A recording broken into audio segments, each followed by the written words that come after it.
पूर्ण परमात्मा को पाने तथा उसका वास्तविक लाभ प्राप्त करने के लिए पवित्र बाइबल में प्रमाण है कि प्रभु ने मनुष्य को अपना ही स्वरूप बनाया। 6 दिन में सृष्टि रचकर 7वें दिन विश्राम किया। कुरान शरीफ में प्रमाण है कि हजरत मोहम्मद को खुदा स्वयं कह रहे हैं कि मैंने तुम्हें उस परमात्मा की महिमा बताने के लिए भेजा है। वो परमात्मा कबीर है जिसने 6 दिन में सृष्टि रची तथा 7वें दिन तख्त पर जा विराजा।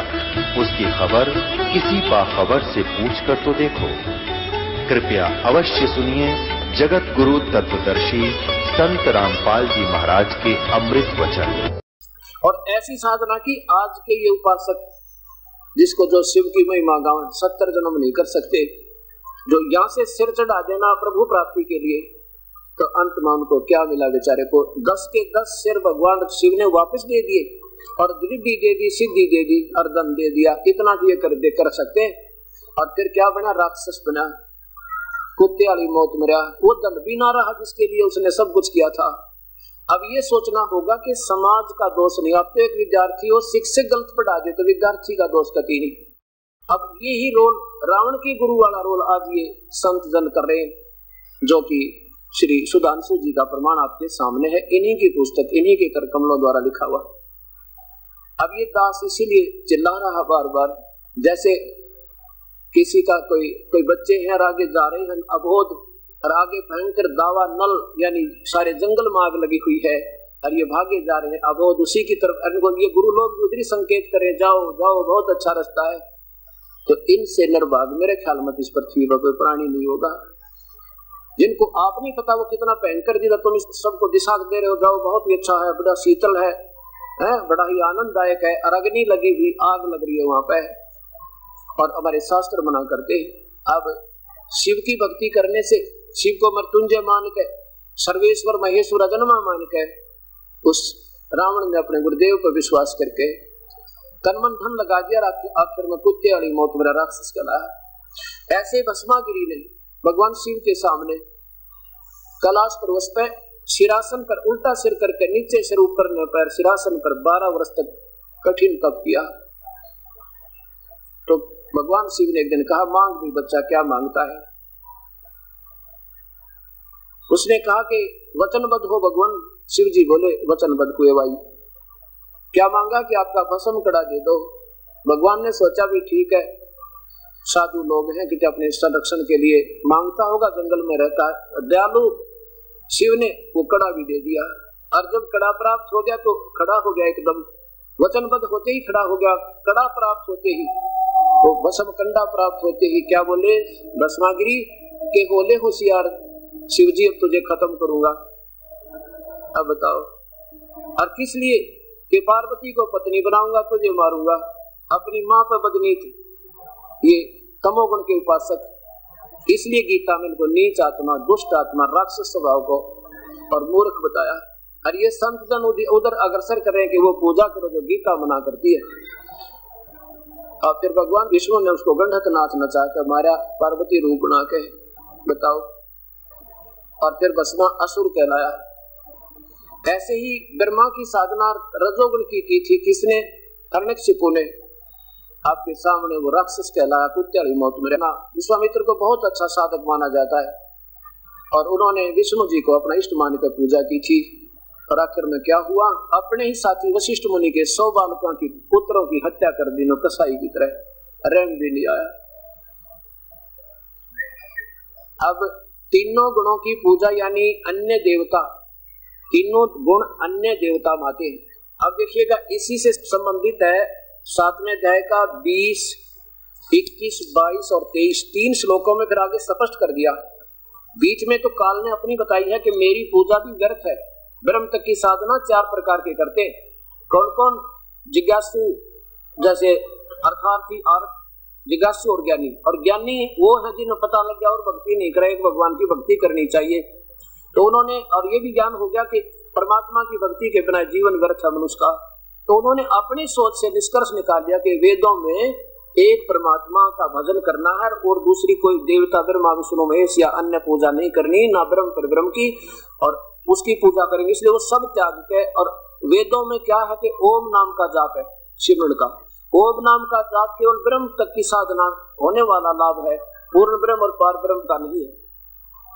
क्योंकि 10वीं के सिलेबस में, 10th के सिलेबस में MA का सिलेबस नहीं हो सकता। संकेत बहुत कुछ मिलते हैं आपस में, लेकिन वो सिलेबस नहीं हो सकता। ऐसे वो 5वां वेद जो दास के पास है, उस परमात्मा कबीर साहब का बख्शा हुआ मेरे गुरुदेव के माध्यम से, अब वो 5वें वेद से ये सारी बात बने।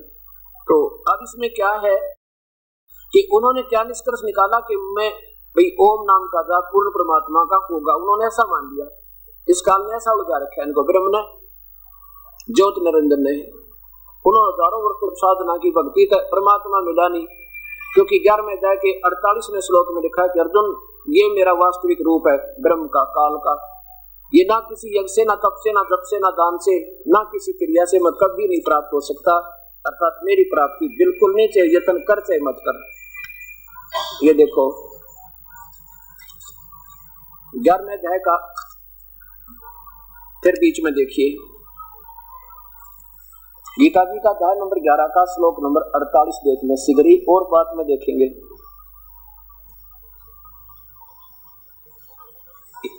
हे अर्जुन, क्योंकि जब इन्होंने विराट रूप दिखाया उसमें कहते हैं ये है मेरा वास्तविक काल रूप, मैं काल हूँ और इस मनुष्य लोक में इस प्रकार विश्व रूप वाला, यानी वास्तविक मेरा ऐसा रूप है। एवं रूप, एवं रूप माने जो कहते हो मेरा स्वरूप है यू, एवं रूप ये संस्कृत जानने वाले बच्चे खूब समझ सकते हैं। एवं माने जो कहते हो ये है मेरा वो रूप, ये तो इस प्रकार विश्व रूपी ने बता दिया मैं यूं ऐसा हूँ, काल हूँ। और ये न तो मैं वेदों और यज्ञों के अध्ययन से, अर्थात ये वेदों में जो वर्णित विधि है उसमें यज्ञ आदि करने का जो निर्देश है, तब जप जाप करने का ओम नाम का, कहते इनसे मैं ना वेदों में वर्णित विधि से, ना दान से, ना यज्ञ से, ना क्रिया से, ना उग्र तपों से और तेरे अतिरिक्त दूसरे के द्वारा नहीं देखा जा सकता हूँ, कभी भी नहीं देखा जा सकता, पहले भी नहीं और आगे भी नहीं। इति सिद्धम कि वेदों में वर्णित विधि से प्रभु प्राप्ति नहीं, क्योंकि ब्रह्म तक का सिलेबस है इसमें। और ये कहते हैं मुझे पा ही नहीं सकता कोई। तो अब क्या बताया है 20वें श्लोक में, 7वें अध्याय का ये 20वां श्लोक, फिर आइए जहाँ पर स्पष्ट किया कि अन्य देवताओं के, अन्य देवता में ये ब्रह्मा विष्णु महेश तो काल कहता अन्य देवता, और पूर्ण ब्रह्म की सतिथि में आएंगे तो फिर ये ब्रह्म और परब्रह्म और तीनों गुण ब्रह्मा विष्णु महेश भी आन देवता। ये देखिएगा अध्याय नंबर 7 का और श्लोक नंबर 20 देखो, ये 18 ये 20 देखो। अब 15वें श्लोक से आगे चलते हैं कि तीनों गुणों के द्वारा जिनका ज्ञान हरा जा चुका मूर्ख लोग, तीनों गुण अन्य देवता ब्रह्मा विष्णु महेश तक की पूजा करते हैं, वो मूर्ख राक्षस लोग स्वभाव को धारण किए और मुझे नहीं बचते, और जो उनको बचते हैं उन भोगों की कामना द्वारा जिनका ज्ञान हरा जा चुका है, वे लोग अपने स्वभाव से प्रेरित होकर उस नियम को धारण करके अन्य देवता यानी ब्रह्मा विष्णु महेश अन्य देवता में आते हैं, उनको पूजते हैं। आगे देखो 21 में लिखा है कि जो जो सकाम भक्त जिस देवता के स्वरूप को श्रद्धा से पूजना चाहता है उस भगत की श्रद्धा में उसी देवता के प्रति स्थिर करता हूँ। जैसे मुख्यमंत्री कहे कि ये नादान मेरी पूजा ना करके और नीचे के अधिकारियों की पूजा करते हैं, ना मानते तो कुआं में पड़ो, मैं भी कहूँ करे जाओ उनकी पूजा, लेकिन वो पूर्ण लाभ नहीं दे सकते, ऐसा समझो। 22 में देखो वह व्यक्ति, वह साधक उस श्रद्धा से युक्त होकर उस देवता का पूजन करता है और उस देवता से मेरे द्वारा ही विधान किए गए हुए उन इच्छित भोगों को निसंदेह भोग प्राप्त करता है। मुख्यमंत्री कहता है कि मैंने नीचे के कर्मचारियों को, अधिकारियों को कुछ अपने पावर दे रखी है, अब वो तुम्हें आंशिक लाभ देते हैं, अगर मेरे से मिल जाओ तो तुमने उनसे ज्यादा लाभ दूं। और फिर कहता मेरी पूजा भी अच्छी नहीं है, वो तो प्रधानमंत्री ही पूर्ण लाभ दे, ऐसा समझो इस पूरी गीता को। अब यहाँ देखो फिर 23 में कमाल कर दिया इन्होंने, सारी स्पष्ट कर दिया कि वो मूर्ख, वो किसी देवता की पूजा करते हैं, मैं उनकी बुद्धि वही रखता हूँ, ना मानते तो कुआं में पड़ो। परंतु उन अल्प बुद्धि वालों का, मूर्खों का वह फल नाशवान है ब्रह्मा विष्णु महेश तक की पूजा करने वालों का। और जो अन्य देवताओं को पूजते हैं वो देवताओं को प्राप्त होते हैं, उन्हीं तक के जाते हैं और वहां क्षणिक सुख पाकर फिर 84 में आते हैं। और मेरे भक्त मुझको ही प्राप्त होते हैं, मेरा भक्त मुझको जैसे चाहे जैसे बजे, ये इनकी अपनी सोच है, ये गलत चाहे जैसे भरे भजे ऐसा नहीं, जो मेरी भक्ति करता बस, और वो भी शास्त्र अनुकूल, अलग तो करनी नहीं चाहिए, नहीं करनी होती, मुझे ही प्राप्त होती। अब देखो, अब हम चलते हैं 17वें अध्याय के 1 से लेकर 7 श्लोक आपके सामने स्पष्ट करते हैं। अच्छा, ये क्या हुआ, ये जो संत जन बता रहे हैं जो अपनी के ब्रह्मा विष्णु महेश की पूजा, ये क्या हुई, शास्त्र विरुद्ध हुई। और शास्त्र विरुद्ध होने से इससे क्या लाभ होगा, ये देखिए पवित्र गीता जी पहले 16वें अध्याय के 23-24 श्लोक देखो। ये देखो 7वें अध्याय का, 16वें अध्याय का, क्षमा करना, 16वें अध्याय का और 23 और 24। जो व्यक्ति, जो साधक शास्त्र विधि को त्याग कर, जो गीता में लिखा, ये शास्त्र है हमारा, चारों वेदों का सार है, जो गीता में आदेश है वो फाइनल है, और किसी का आदेश हमने नहीं मानना। जो पुरुष शास्त्र विधि को त्याग कर अपनी इच्छा से मनमाना आचरण करता है, वह न तो सिद्धि को प्राप्त होता है, न परम गति को, और न सुख को ही। और इन 3 चीजों के लिए हम भक्ति करते हैं। फिर देख लो, जो साधक, जो पुरुष शास्त्र विधि को त्याग कर अपनी इच्छा से मनमाना आचरण करता हुआ न सिद्धि को प्राप्त होता, न परम गति को, न सुख को, अर्थात यूजलेस, बिल्कुल लाभ रहित। अब 24वां श्लोक देखो, अंतिम, यही 16वें अध्याय का। इससे तेरे लिए कर्तव्य और अकर्तव्य की व्यवस्था में जो भक्ति के काम करने चाहिए, भक्ति के कर्म, और नहीं करने चाहिए, इसलिए शास्त्र ही प्रमाण है। ऐसा जानकर तो शास्त्र विधि से नियत कर्म ही करने योग्य है। अब 17वें का देखो, 1 से लेकर और 6 श्लोक आपके सामने, अध्याय नंबर 17, अथ सप्तदशो अध्याय। अर्जुन ने पूछा 1 नंबर श्लोक में, हे कृष्ण, जो मनुष्य शास्त्र विधि को त्याग कर श्रद्धा से युक्त हुए देवादि का पूजन करते हैं, उनकी सतिथि फिर कौन कौन सी, सात्विक अथवा राजसिक और तामसिक। आगे देखो 2 में क्या बताया भगवान ने, मनुष्यों की वह, क्या कौन बोल रहे हैं देखिएगा, यहाँ भगवान बोले, नीचे देखो, भगवान उवाच, श्री भगवान उवाच 2 नंबर में, मनुष्यों की वह शास्त्रीय संस्कारों से रहित, केवल स्वभाव से उत्पन्न है, अपनी मनमानी, आप प्रेरित श्रद्धा सात्विक और राजसिक और तथा तामसिक, ऐसे तामसिक 3 प्रकार की ही होती है, उसी को मुझसे सुन। अब देखो क्या बताते हैं, पीछे भी जो इन देवताओं की पूजा किसी जन्म में कर रहे थे, आज भी उन्हीं में रंगे हुए हैं, ये उनका स्वभाव ज्यों का त्यों बना हुआ है। देखो अब 3 नंबर में क्या लिखा, 3 श्लोक, हे भारत, सभी मनुष्यों की श्रद्धा उनके अंतःकरण के अनुरूप होती है, जन्म जन्म का संस्कार उनमें पहले जमा होता है, होती है। वह पुरुष, यह व्यक्ति श्रद्धा में है, इसलिए जो पुरुष जैसी श्रद्धा वाला स्वयं है, वह भी स्वयं भी वैसा ही है। यानी पहले जो कोई साधना करता था किसी देवता की, तो अब भी वो ज्यों की तो उसमें आस्था है, वो आगे बुद्धि उसकी चले नहीं जब तक कोई परम संत ना मिले। अब क्या बताते हैं कि सात्विक, सात्विक माने जो सतो अच्छी आत्मा है। सात्विक पुरुष देवों को पूजते हैं, यानी ब्रह्मा विष्णु महेश और नीचे की यहाँ तक की और अन्य देवताओं की पूजा करते हैं। सात्विक, ये जितने भी आज ये संत हैं, ये है तो अच्छी आत्मा, क्योंकि अच्छे स्वभाव है इनका उद्देश्य भी ये सोचते हैं हम उद्धार करें, लेकिन ये स्वयं ही शास्त्र विरुद्ध साधना करके पाप के भागी हो रहे। इनका स्वभाव है तो ये देवताओं की पूजा करेंगे, आज्ञा बुद्धि इनकी चले नहीं, गीता प्रमाण देती है। सात्विक पुरुष देवों की पूजा करते हैं। आगे देखो, राजस यक्षों की, राक्षसों की, और तामस मनुष्य हैं जो प्रेत और भूत गणों की पूजते हैं। देवता ये जो ना पितृ पूजन वो राक्षस होते हैं। आगे देखो, तामस होते हैं। 5वें में क्या लिखा है, जो मनुष्य शास्त्र विधि से रहित केवल मन कल्प जो घोर तप को तपते हैं, ये परमात्मा मन माना अपने आप मर्जी तपते हैं।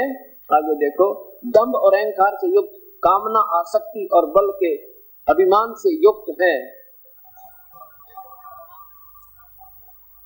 शरीर रूप से सतित भूत समुदाय को और अंतःकरण में सतित मुझ परमात्मा को भी करस करने वाले, यानी दुख देने वाले अज्ञानियों को असुर स्वभाव वाले जान, ये परमात्मा। फिर देखो 16वें अध्याय का ये 5वां श्लोक। जो मनुष्य शास्त्र विधि से रहित केवल मन कल्पित घोर तप को तपते हैं और दंभ और पाखंड और आकार से युक्त होकर कामना आसक्ति और बल के अभिमान से युक्त हैं, वो मुझे भी तंग करें। और अंदर में ये वैसे तो इसका भूत अग्रम माने ब्रह्मा, ये जो तीनों यहाँ बैठे हैं ना दुखी, इनको भी तंग करते हैं। काल कहता है कि मैं जो हृदय में ये काल निवास करता और सहस्रार कमल में भी इसका स्थान है, कहता मुझे भी ये दुखी करते, इनको क्या करूंगा, ये तो राक्षस स्वभाव के समझ। फिर देखो घोर तप को तपते हैं, मन माना। फिर देखो 17वें अध्याय का 5वां श्लोक। जो मनुष्य शास्त्र विधि से रहित केवल मन माना कल्पित घोर तप को तपते हैं, दम और अहंकार से युक्त कामना आसक्त बल से अभिमान से है, तो वो कहते हैं वो भी राक्षस स्वभाव के समझ। अब देखना, अब ये दास आपको ये बताना चाहता है, ये देखो महापुरुष श्री सुधांशु जी महाराज, स्वर्ग की लहरें।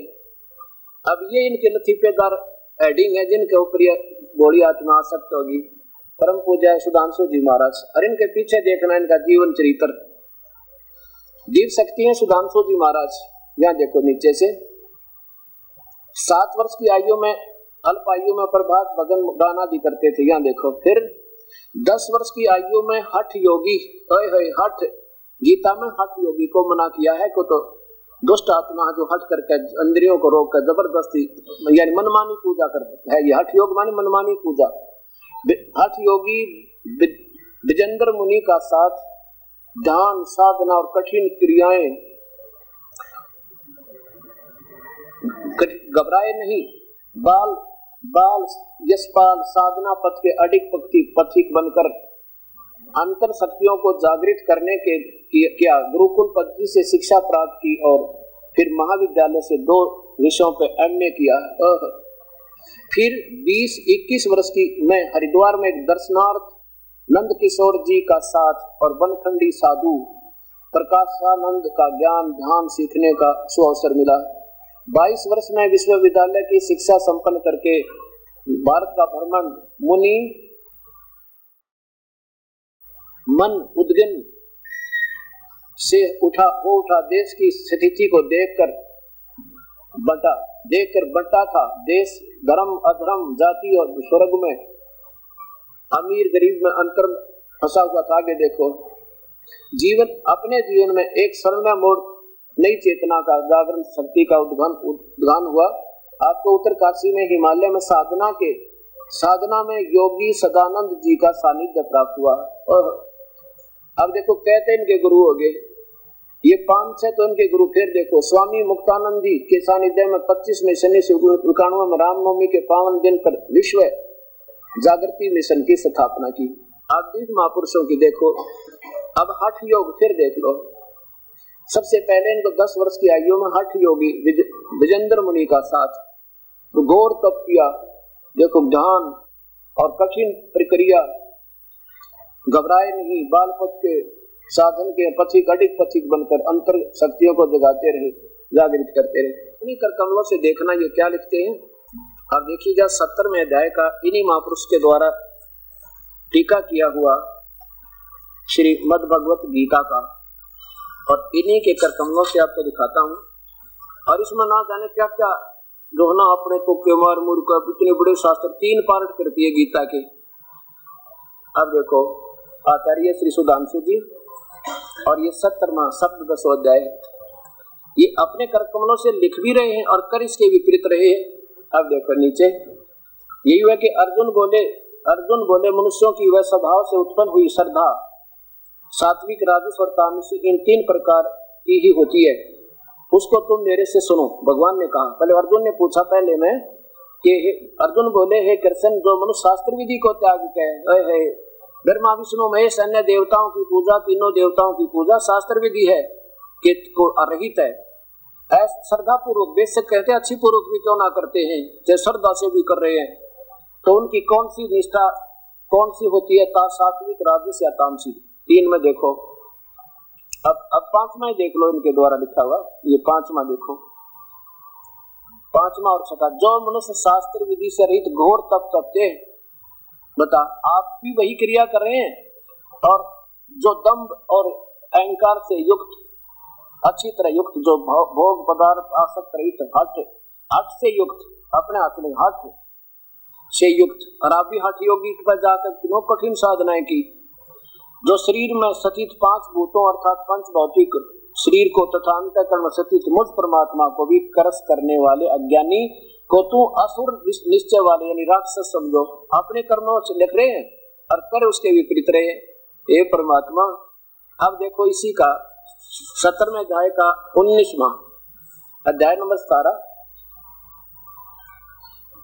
17 का श्लोक नंबर 19 इन्हीं के कर कमलों से, जो तप मूढ़ता पूर्वक हठ से अपने को पीड़ा देकर अथवा या दूसरों को कष्ट देने के लिए किया जाता है, वह तप तामस कहलाता है। और ये स्वयं तमोगुण के उपासक और हट करके यानी शास्त्र की साधना जो की जाती है जबरदस्ती, तो उसको समझो वो तो राक्षस स्वभाव के हैं। ये बताओ, इन महापुरुषों के बाद फैसला करना है परमात्मा की प्यारी आत्माओं, ये कहाँ ले जा रहे हैं आपको। और अब देखो, अब आदरणीय श्री आसाराम जी के बारे में भी 2 विचार सुनो, चंद वचन इस दास के। शास्त्र अनुकूल साधना क्या होती है। ऋषि प्रसाद, अंक है ये मई 2002। यहाँ देखो साधना करते हुए महापुरुष के बारे में, नीचे देखना, देखो ये हठ योग है, और ये हठ योग कर रहे हैं लोग दिखावा, दंभ, दुनिया को आकर्षित करने के लिए, और गीता में मना सारे इसके विरुद्ध। और ये संतजन ऐसे ही सब अपनी कथाएं बनाकर और ये जीवों को उलझाते हैं। अब देखना, और इधर देखो हनुमान जी की पूजा, यह कसर और रह रही थी, ये और बता दी। अब और दिखाता हूं आपको, गीता जी के 9वें अध्याय का 25वें श्लोक में लिखा है,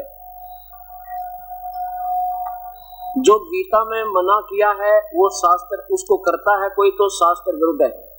गीता जी में 9वें अध्याय के 25वें श्लोक में लिखा है कि जो भूतों को पूजते हैं, जो देवताओं के पूजते हैं, ब्रह्मा विष्णु, और ये खुद कृष्ण के पुजारी कम से कम हजारों की संख्या में इन महापुरुषों के वापस आए संत भगतजन, जो पुण्यात्मा जिनकी थोड़ी बुद्धि काम करने लगी। अब उन्होंने क्या बताया, ये महाराज जी क्या बताते हैं आसाराम जी के 5-6 मंत्र बोल देते हैं।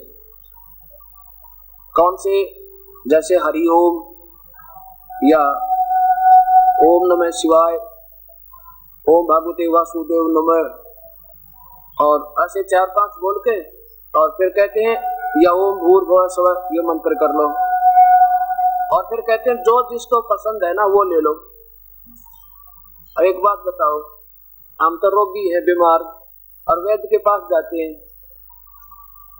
और वहां वैद्य कहे के ले ये गोली, उसने यो भी ना पता तेरा पेट में दर्द है, वो आपका सिलेक्ट करें के लिए 10 गोली घेर दी, उठा के खा ले, जिनसे अच्छी लगा वो खा लो, तो वो वैद्य हो सकता है? मेरे ख्याल में तो वैद्य नहीं, वो तो नीम हकीम है, और उसने ये पता ये कुछ नहीं, ये फरीकी है, मुफ्त का चूर्ण, वैसे ही बेमतलब का, ना इन लाभ हो ना हानि, कोई से खाओ, और जब गोलियां सही होंगी और ऐसे वैद्य दे देगा तो उल्टी, जैसे हो किसी का पेट में लाग रहे हो 10 खा ले अजमोला, दूना मरे। बताओ, ये काम इन महापुरुषों के, इनको संत और महर्षि की पदवी है। परमात्मा, अब परमात्मा से प्रार्थना करता हूँ, परमेश्वर इन महापुरुषों को भी सद्बुद्धि दो और अपनी प्यारी आत्माओं को भी सद्बुद्धि दो, ताकि वो पहचान सके आपको। और ये अगर महात्मा होंगे, संत होंगे, तो ये अपनी हार स्वीकार करेंगे, करनी चाहिए। संत के हार जीत नहीं होती, कहते हैं हार चले सो संत है, लाग मरे सो नीच। जो संत होता है वो सच्चाई को मान लेता है, सच्चाई सामने हो फिर भी नहीं मानता, तो फिर उसको ये दिखाई है तीनों गुणों के उपासक राक्षस स्वभाव के, वो तो उपद्रव किया करें, फिर वो मानना ना करते, लेकिन मानना पड़ेगा, क्योंकि अब जनता सियानी है, समझदार है, बुद्धिजीवी है। कोई बालक नहीं जिसना बढ़वा लेंगे हम, तेरे दिन पे का लिया हमारे को, हमारे भूत बनवा दिए, पितर बनवा दिए। अब शास्त्र भी तुमने साधना करवा के क्या कहते हैं, श्राद्ध निकालो,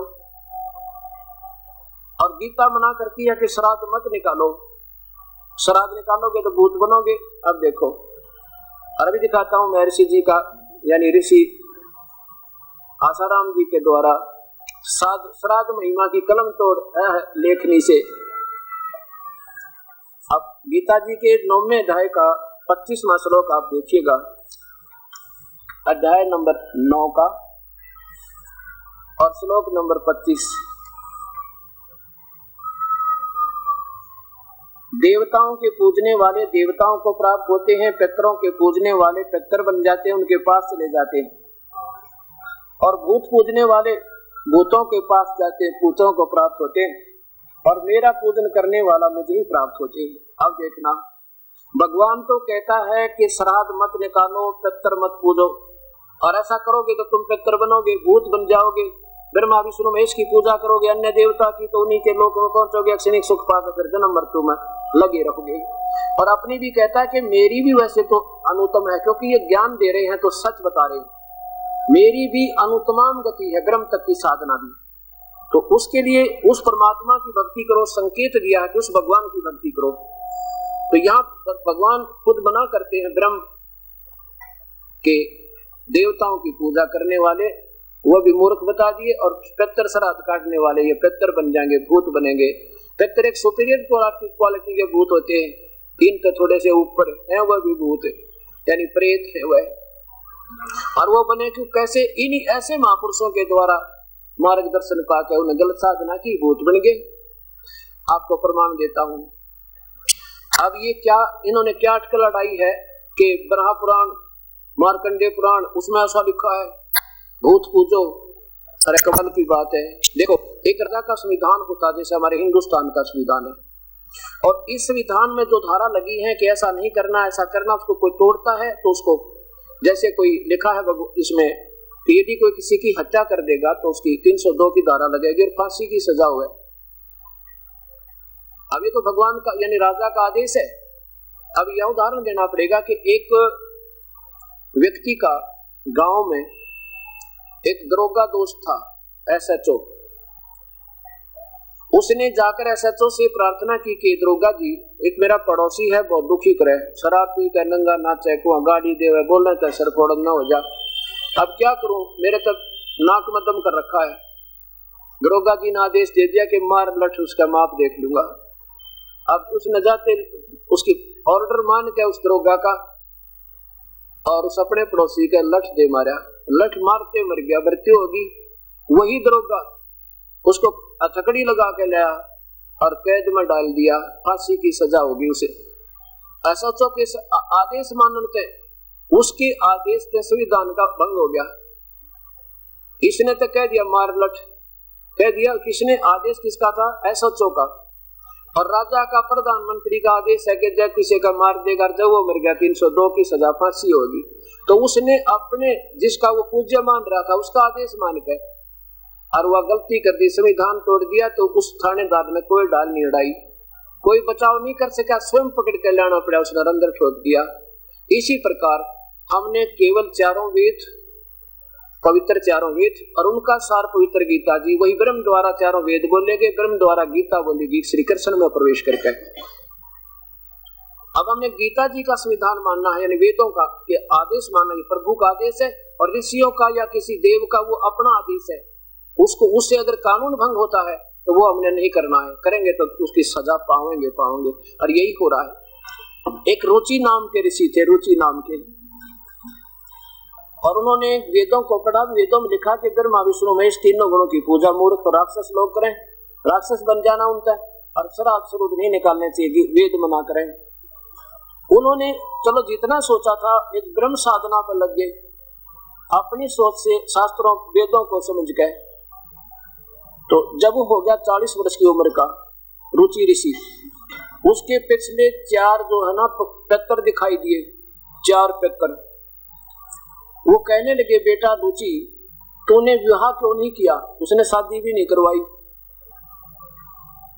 और विवाह तो भाई करना चाहिए था तुझे बेटा, विवाह करके ना क्या करे कि देखो देवताओं की पूजा करे, श्राद्ध निकाले, पितरों की पूजा करने से, भूतों की पूजा करने से वो बड़े अच्छे पुण्य में लोगों में चला जाता है। और भगवान कहे तो मूर्ख, ऐसा करना नहीं चाहिए। और वो अपने वंशज को उस गलत साधना के लिए फोर्स कर रहे हैं, दबाव दे रहे हैं। क्योंकि पहले वो गलत साधना करके आप भूत बन गए और अब अपने पितर अपने पुत्र को प्रेरणावश कर रहे हैं कि तो भी ब्याह करुआ हमारे श्राद्ध निकाल। अब रुचि कहने लगा है पितर महो, वेद में तो इन श्राद्ध निकालने को मूर्खों की पूजा लिखा है, कर्म कांड को अविद्या कहा है, मूर्खता कहा है, फिर आप मुझे क्यों लगा रहे हो इसे कर्म में? और पितर भी हाँ भरते हैं, हाँ बेटा ये तो बिल्कुल सही है कि वेद में कर्म को, इस कर्म कांड को, इस कर्म को, श्राद्ध श्रुद्ध को यानी बिल्कुल अविद्या कहा है, इसमें तनिक भी मिथ्या नहीं है। फिर क्या कहते हैं, फिर भी पितर यूं कर देते हैं, पितर पुत्र दे देते हैं, पितर फलाना कर देते हैं। आप भूखे भरे बता क्या कर देते हैं ये? और क्या अब देखो वो स्वयं का भूत बन गए। और आज आपने कोई आपके पिछले 4 दिख जा दादा परदादा पिताजी आपका कर्जा पाट जा और सब संविधान तोड़कर उनकी आँख भर लोगे, अच्छा जी आपको कैसे कर लेंगे? तो बताइए काल का जाल है। और वो हमने बिल्कुल नहीं करना, दादाजी कहे परदादा जी कहे भाई अब कोई सहारा उनसे नहीं मिल सकता, ये हमारी भी भक्ति भंग हो जाएगी और वो तो बेचारे दुखी फिर भी पाना ही पाना है और फिर हम भी नरक में जाएंगे। अब रुचि के साथ ये बना। अब देखिए गीता प्रेस गोरखपुर से प्रकाशित ये मार्कंडेय और ब्रह्म पुराणांक कल्याण संक्षिप्त 21वें वर्ष का विशेषांक कल्याण कार्यालय गीता प्रेस गोरखपुर से प्रकाशित है। इसमें 237 पृष्ठ पे क्या लिखा है कि एक रुचि नाम का ऋषि, अब हिंट दिखाऊंगा बाद में पढ़ सकते हो, इसको मद्देनजर रखिए, फिर आपको 1 मिनट में समझ जब आ जाएगी। अगर आप इसको सारा पढ़ोगे तो पिछला पढ़ते हो इतना अगला भूल लेते हो। अब संत ही इसका निष्कर्ष निकाल कर दिया करते हैं। अब ये क्या लिखा है यहाँ देखो, इधर रुच्य मुनि की उत्पत्ति कथा, यहाँ देखना मार्कंडेय जी कह रहे हैं। फिर के पितर क्या बोले, यहाँ देखो पितर बोले विवाह स्वर्ग और अपवर्ग का रुचि से कहा, हेतु होने के कारण एक पुण्यमय कार्य है उसे तूने क्यों नहीं किया? अपने पुत्र से कह रहे रुचि से। ग्रस्त पुरुष समस्त देवताओं पितरों ऋषियों और अतिथियों की पूजा करके पुण्यमय लोकों को प्राप्त होते हैं और वह स्वाहा के उच्चारण से देवताओं को, श्रद्धा उच्चारण शब्द से पितरों को तथा अन्न दान बलि देवादि भूत आदि से भूत आदि प्राणियों एवं अतिथियों को उनका भाग समर्पित करता है। बेटा हम ऐसा मानते हैं। यह देखो अब यहाँ ज्यादा ना लेकर ये देखिएगा बस, ये देखो ये रुचि ऋषि है और इसको ये 4 पिछले भूत दिखाई देंगे, अपने पिताजी दादाजी परदादाजी तीसरा दादाजी। अब इनसे डरता है, कह तो रहा सच्चाई क्योंकि इसने वेद पढ़ रखे।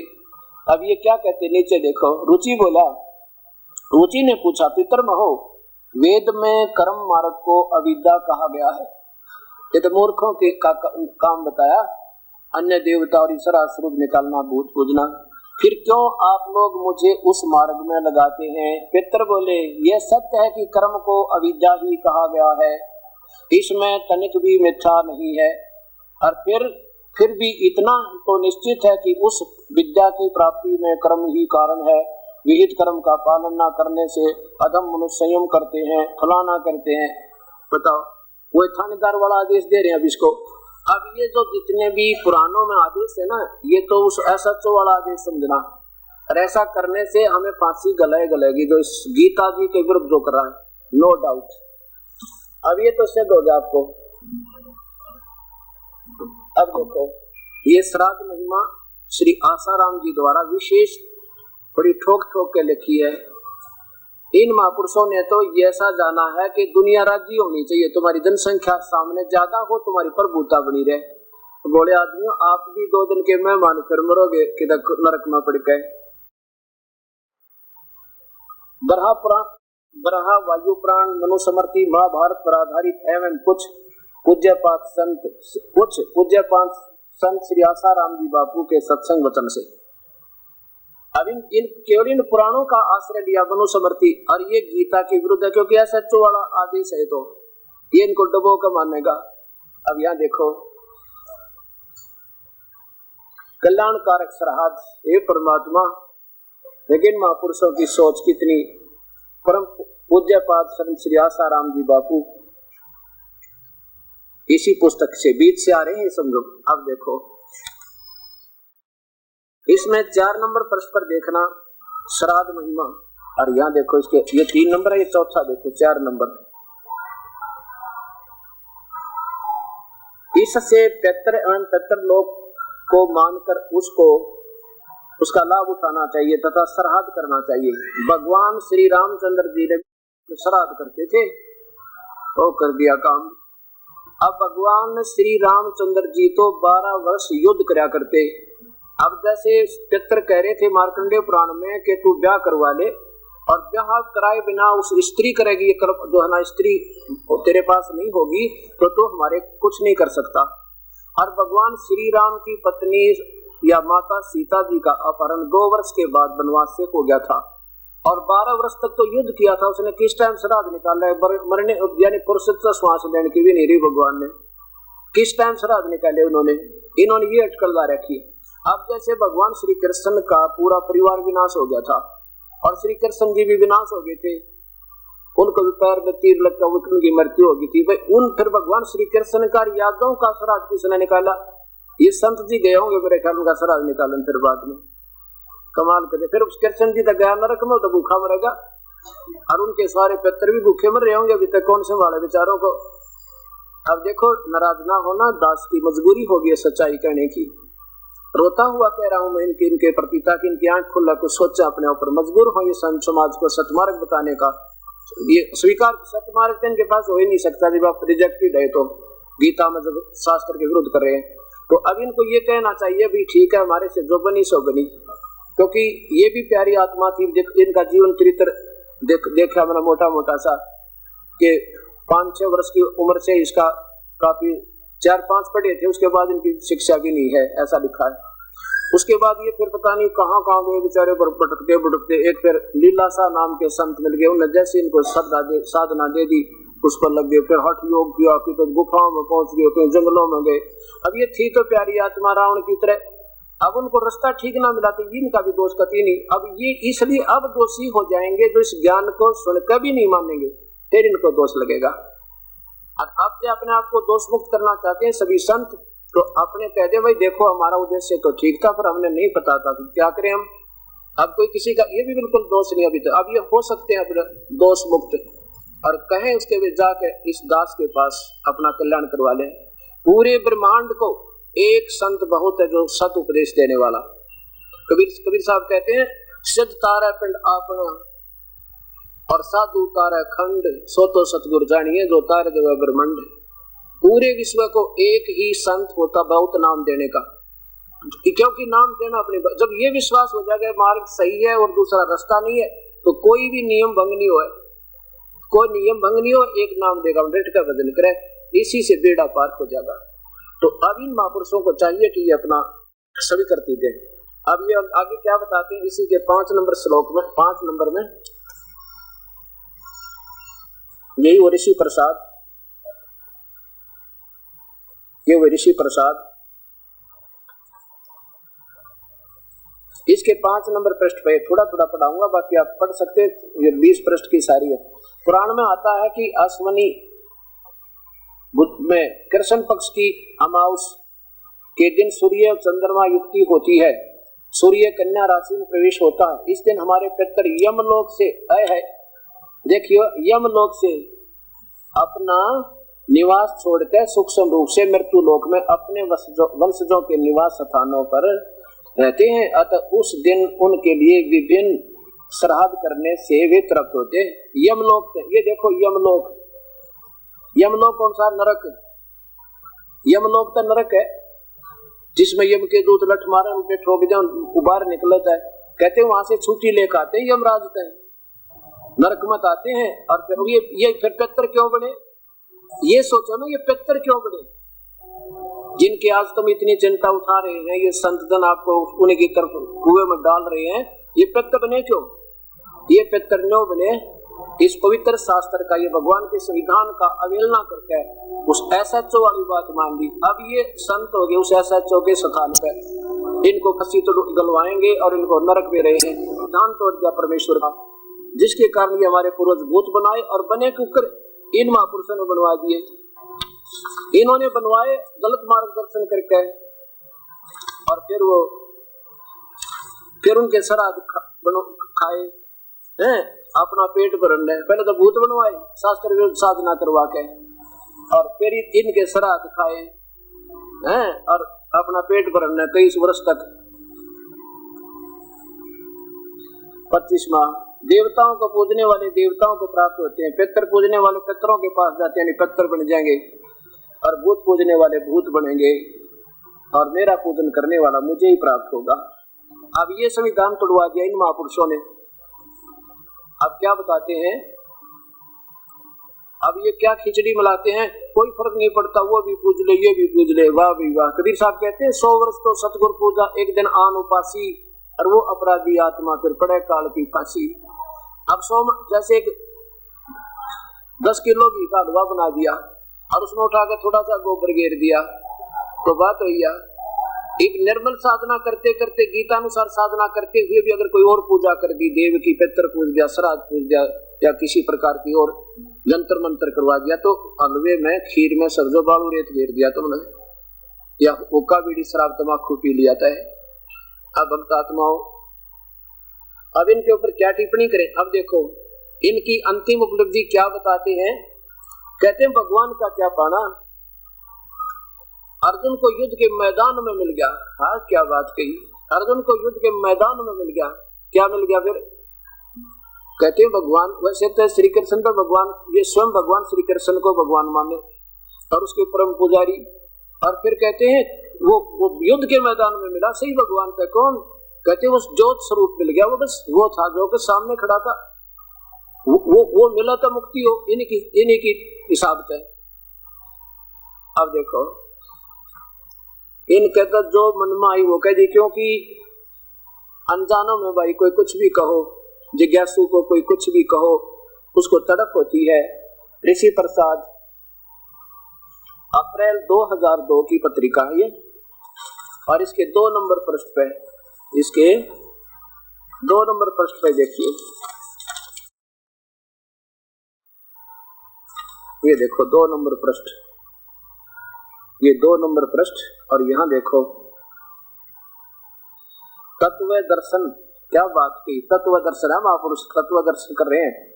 सामान्य और विशेष ज्ञान, यहाँ देखिए, यहाँ ऊपर आइएगा, यहाँ देख लेते हैं, इतना सरल। यहाँ देखो परमात्मा मरने के, कोई कहता परमात्मा मरने के बाद मिलेगा, कोई कहता बैकुंठ में जाएंगे तब मिलेगा, और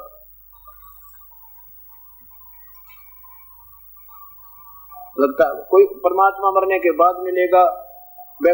यहाँ नीचे से देखिए, यहाँ से आइए, जिस ज्ञान की मौत नहीं होती, जिस ज्ञान से जन्म नहीं होता, जिस ज्ञान का जन्म नहीं होता, वह हमारी आत्मा है और वही परमात्मा है। जब उसका ज्ञान नहीं होता तब तक लगता है कि परमात्मा मरने के बाद मिलेगा, बैकुंठ में जाएंगे तब मिलेगा, गुरु कृपा करेंगे तब मिलेगा।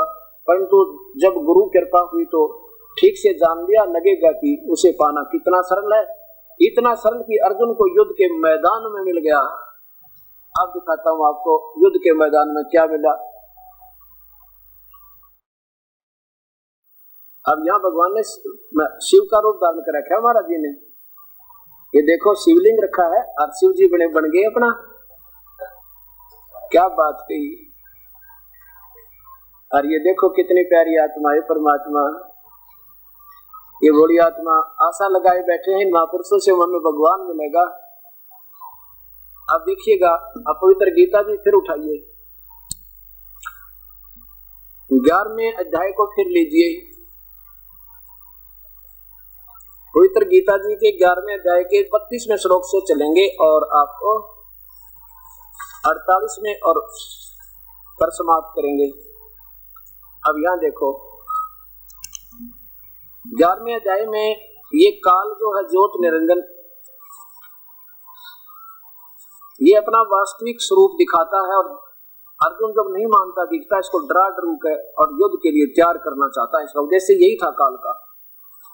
ये तो अर्जुन तो बिल्कुल नहीं चाहता था युद्ध करना, और श्री कृष्ण भी नहीं चाहते थे युद्ध कराना। उन्होंने कसम खा ली थी कि मैं हथियार नहीं उठाऊंगा। ये तो काल बीच में खूंटा ठोक गया। अब ये देखो, अब यहाँ से अध्याय नंबर 11 और श्लोक नंबर 32 देखो नीचे। ये काल कहता है, लोगों का नाश करने वाला बड़ा हुआ महाकाल हूँ। ये काल है, काल है माने काल हूँ। काल संस्कृत शब्द दिखाई दे, काल है, काल हूँ। इस समय इन लोगों का नष्ट करने के लिए प्रवृत्त हुआ हूँ। इसलिए जो प्रतिपक्ष की सेना में सचित योद्धा लोग हैं वो तेरे बिना, अर्थात तो युद्ध ना करेगा ना तो भी नहीं रहेंगे, उन्हें मार दूंगा मैं। वो तेरे बिना भी नहीं रहेंगे, अर्थात तेरे युद्ध ना करने से भी उन सबका विनाश हो जाएगा। अब श्री कृष्ण काल नहीं थे, ये तो काल ज्योत निरंजन 21 ब्रह्मांड का स्वामी ये काल है। आगे देखो, अब 46वें श्लोक में आओ। अब यहाँ भी अर्जुन आंखों देखा बता रहा है कि हे भगवान, क्योंकि ब्रह्मा विष्णु महेश केवल 4 भुजा के हैं और ज्योत निरंजन 1000 भुजा का है। मैं वैसे ही, ये वही 11वां अध्याय है, 11वां अध्याय, ये 11वां अध्याय है, श्लोक नंबर 46 देखिएगा। अर्जुन कहता मैं वैसे ही आपको मुकुट धारण किए हुए, क्योंकि ये श्री कृष्ण मान रहा है और ये बोल रहा काल, श्री कृष्ण विष्णु के अवतार थे। मैं सक गदा चक्कर हाथ में लिए हुए देखना चाहता हूँ, इसलिए हे विश्वरूप, हे सहस्राबाहु, आप उसी चतुर्भुज रूप से प्रकट होइए।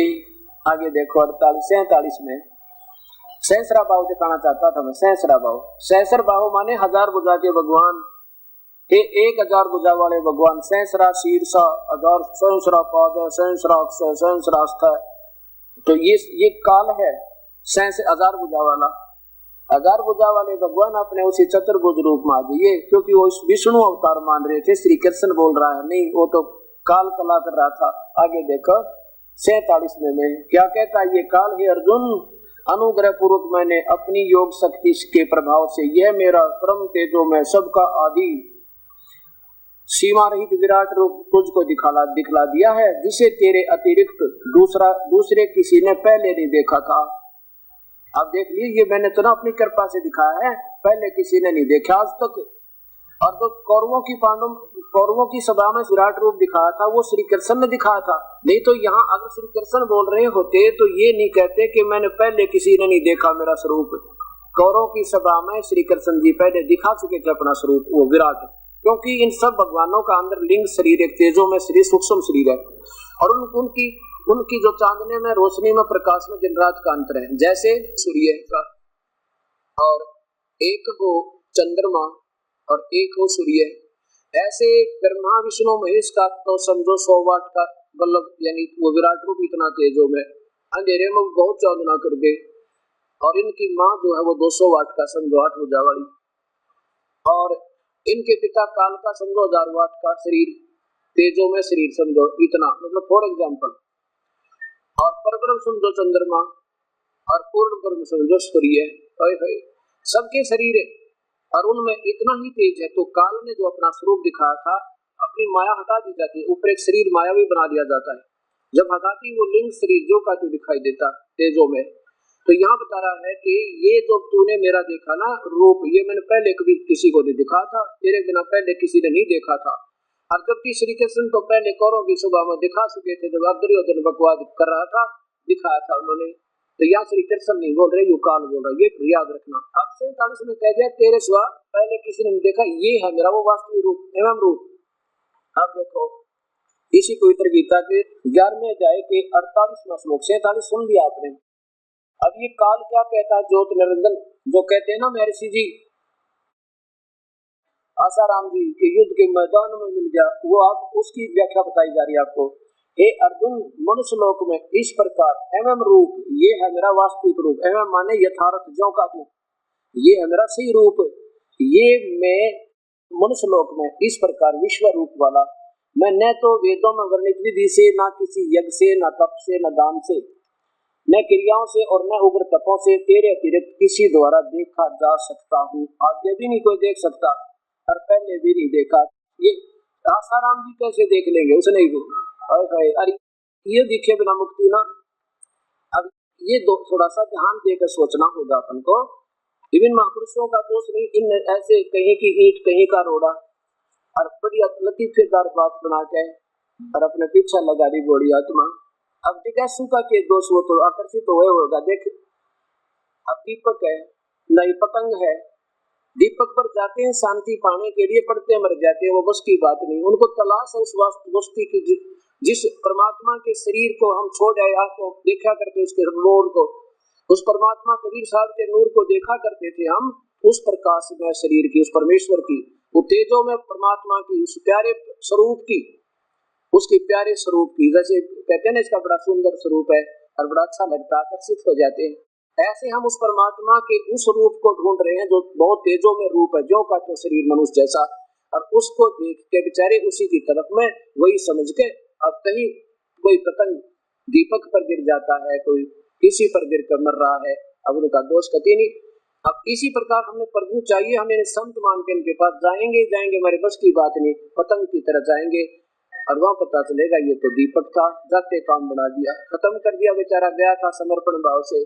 अब ये सच्ची थी आज के वर्तमान संत करें हमारे साथ। आप देखो 48 में अब ये क्या करेंगे कि भगवान ने आगे 52-53 में लिखा कि मैं ऐसे देखा जा सकता हूँ, नहीं वो भी अरदास बताओगा कैसे देखा जा सकता है। ये वास्तविक रूप तो मेरा ये है, रूप सही मेरा ये रूप है, मैं नहीं पा सकता किसी को, आगे क्या बताते। और वेदों में विधि से वो भी ना मिलो। अब 48 के बाद तो आपने सुन लिया पवित्र गीता जी का।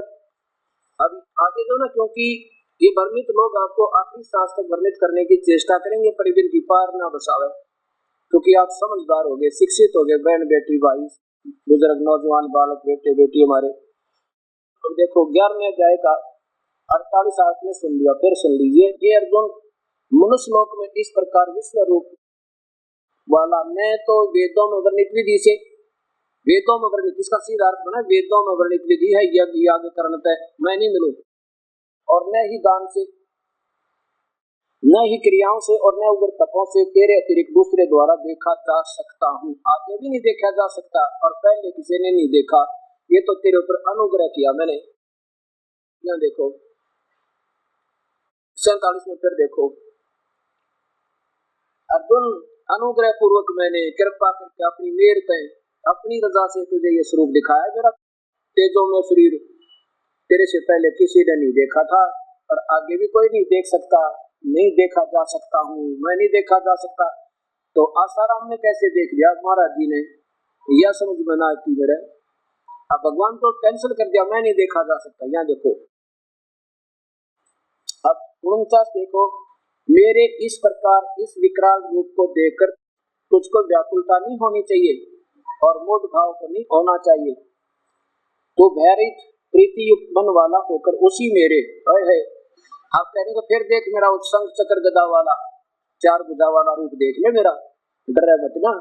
उसी शंख चक्र गदा पद्म युक्त चतुर्भुज रूप को फिर देख, ऐसा दिखाया उसने। कौन सा रूप दिखाया?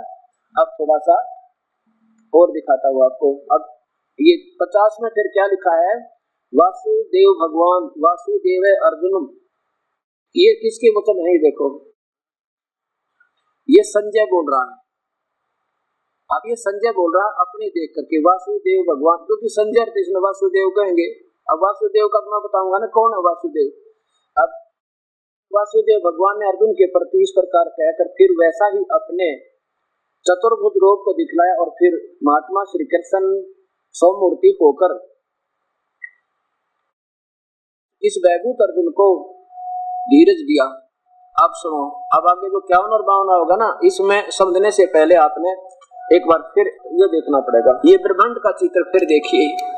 ये काल जो है चतुर्भुज रूप में यहाँ रहता है इस ब्रह्मांड में, और ये सतोगुण प्रधान क्षेत्र है।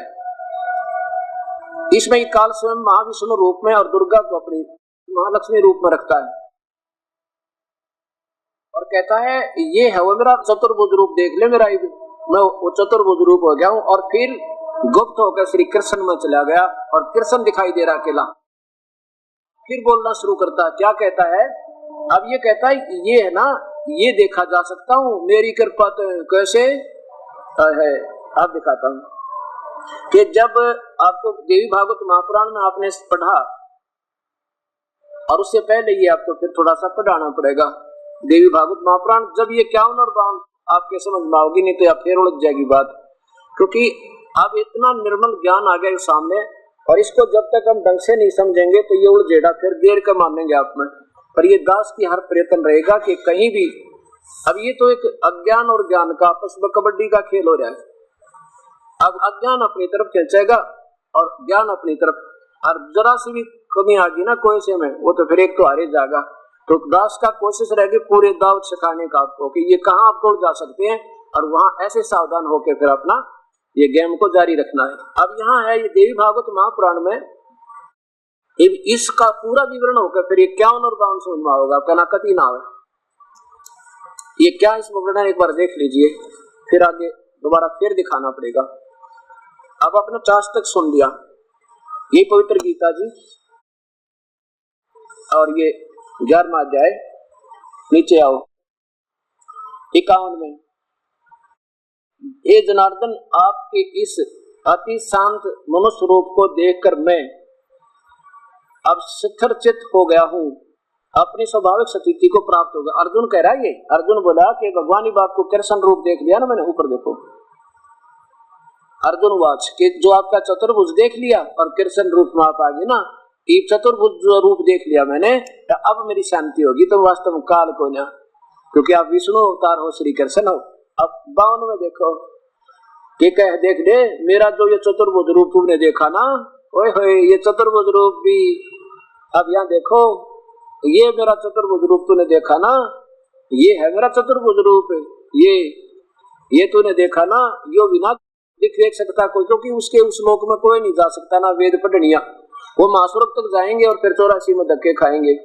मेरा ये जो चतुर्भुज रूप देखा ना तूने, देखा है यह सुदूरस है, बड़ी मुश्किल, अर्थात इसके दर्शन बड़े सुदर्श, बड़ी मुश्किल तो होने वाले हैं। देवता भी सदा इस रूप के दर्शन की आकांक्षा करते हैं। और देखो 53 में अनिदर ब्रह्मा विष्णु में इसको सबने देख रखा है, उसकी मूर्ति बना रखी देवता ने। ये काल वहां रहता है, कहते मुझे ना देख सकता वहां कोई भी। जिस प्रकार तुमने मुझको देखा है ना, इस प्रकार चतुर रूप वाला मैं महाविष्णु रूप में न तो वेदों से, न तप से, न दान से और न यज्ञ से देखा जा सकता हूँ। कहते मत अपनी मूर्ति तो दिखा दो, किसी चाहता है। अब देखो आगे 55 में क्या लिखा है, परंतु अर्जुन, परंतु हे अर्जुन, अर्जुन अनन्य भक्ति के द्वारा, अनन्य भक्ति के द्वारा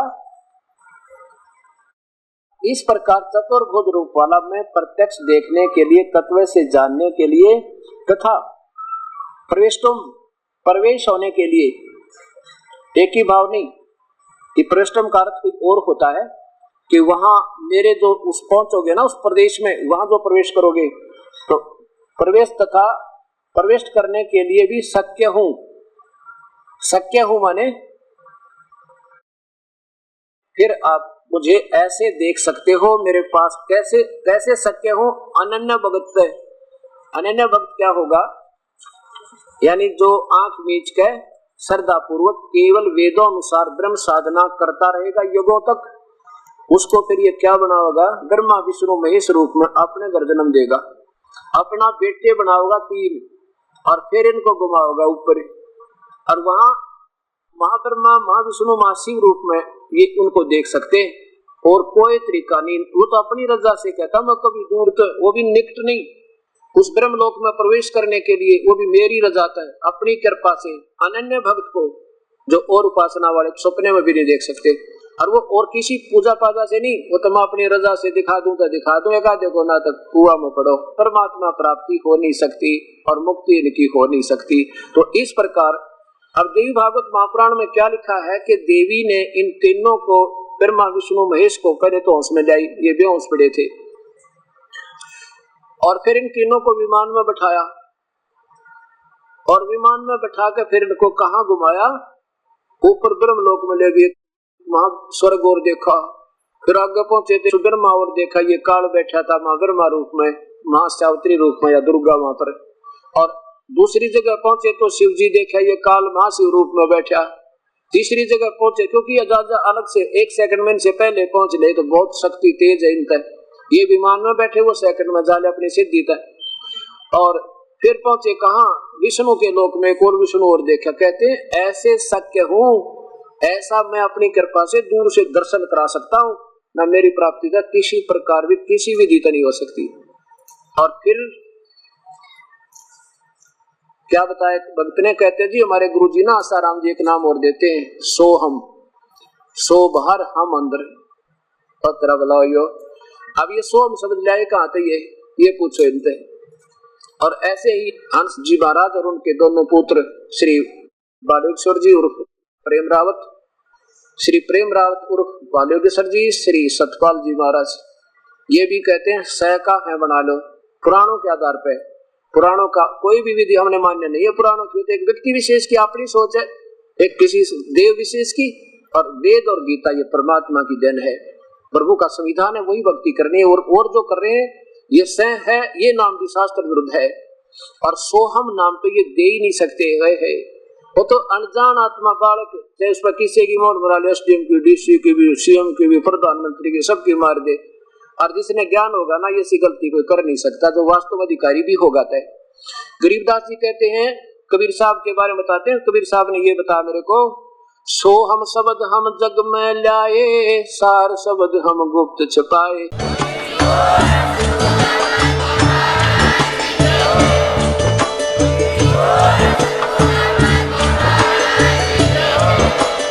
आप सुन रहे थे जगत गुरु तत्वदर्शी संत रामपाल जी महाराज जी के मंगल प्रवचन। अधिक जानकारी के लिए विजिट कीजिए हमारी वेबसाइट www.jagatgururampalji.org। संत रामपाल जी महाराज जी के शुभ आशीर्वाद से पूरे विश्व भर में 500 से भी ज्यादा नाम दीक्षा केंद्र हैं, जिन पर संत रामपाल जी महाराज जी द्वारा ऑनलाइन निशुल्क नाम दीक्षा दी जा रही है। अपने नजदीकी नाम दीक्षा केंद्र का पता करने के लिए संपर्क करें 8222880541।